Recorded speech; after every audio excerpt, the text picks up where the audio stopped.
Hi, this is Scott Garibay, and I'm out and about. I'm out on my bike. I'm at Bellevue State Park right now, and just having a really good time on my bike. So I thought I'd stop and do a nice video. This is my review for Tomorrowland. So I was blessed to see Tomorrowland last week with my son, Xavier. He's 20 now, and it's his second year, his sophomore year at college. He's studying mathematics. And I saw it with my older daughter, Autumn, and she's a junior right now. She's a junior in high school, and she's going to be a junior in the fall. So one of the things I really liked is, I love movies. I'm a huge movie fan, and so, one of the things that's great right now is you're going right into movie season, and there's lots of great movies out. And so last week, I was like, hey, Xavier and Autumn, I'm going to see Tomorrowland. You guys want to come along? So, both of these guys are, they're active teens, so they got their own things, so it was nice that they were like, yeah, but we're in, let's go, so they came along. It was really nice. And excuse me, my allergies are killing me lately. So so we went out, and it was really fun. We had a really great time, really enjoyed the movie. But I would say one of the reasons why we like this movie is, I am a huge fan of the movie experience, and the movie experience has only gotten better. It's just amazing how good the movie experience is right now.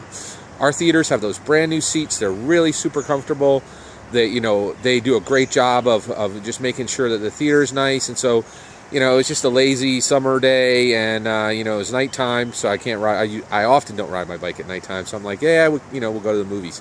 And so we just really had a great time going to the movies, because Tomorrowland was a very interesting film, but it had a lot of problems. So let me say the things I liked first. So Britt Robertson was the main character, and she was a female. So it had a really strong female character. It had two strong female characters. And then Raffi Cassidy played this 12-year-old robot, which was like crazy. Raffi Cassidy, I think, is going to be a big, big star in the future. She was extremely good in this. Her range is phenomenal. I thought she did a really good job with this film. And Britt Robertson was really good too. Britt Robertson's character, she was a really strong female character in this movie. So one of the things they do is like they open the film, and she's on her motorcycle. She goes out and she shuts down a NASA launch by riding up to this base on her real stealthy on her black motorcycle. Jumps over, uses a drone to take out the electric fences, and then sneaks in and does all the electrical to shut down a NASA launch. I mean, that's a pretty awesome opening for a female character. It's complete infiltration, and she can ride a motorcycle, and she knows how to use drones. She's good with computers, and she's good with mechanical. And I'm like, that's a strong female character there, right? So, the movie just launches in, and it was it was a gumbo. It had a lot of parts. There was a lot of good, and everything they threw in was good, right? So it had Hugh Laurie, who played House. He was fantastic. He played the villain. Awesome. George Clooney's George Clooney. Not a big fan, but he was here. He was in it, and his character was interesting, and actually the entire setup of the film was interesting. So Tomorrowland was about, hey, these super smart guys set up their own society so that they could, so that they could not have to deal with politics and all the the problems of the world, right?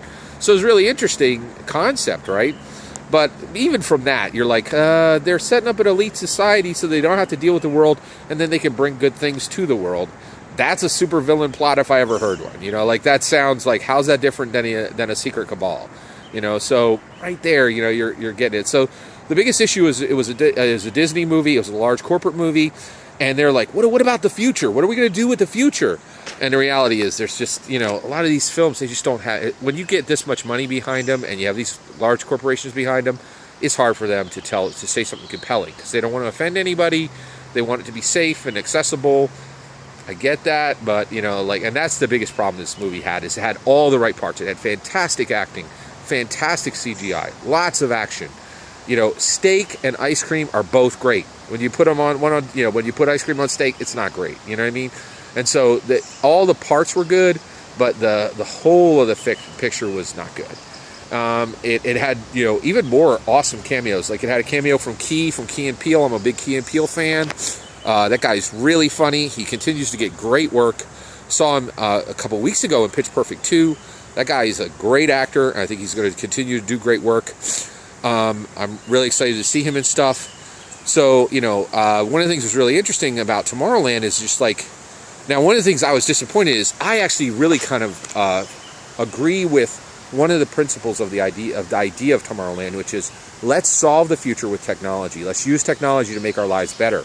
And I am 100% behind that. So to me, this is how this movie should have ended. It should have been like, you know, we're crapping up America, you know, we're crapping up the Earth. We've got a lot of bad, environmental issues. So what we're going to do is we're going to make moon bases and we're going to make Mars, and then there's going to be less people, or there'll be more places for people to go, or at least there won't be as much draw on resources here, you know, so that'd be good.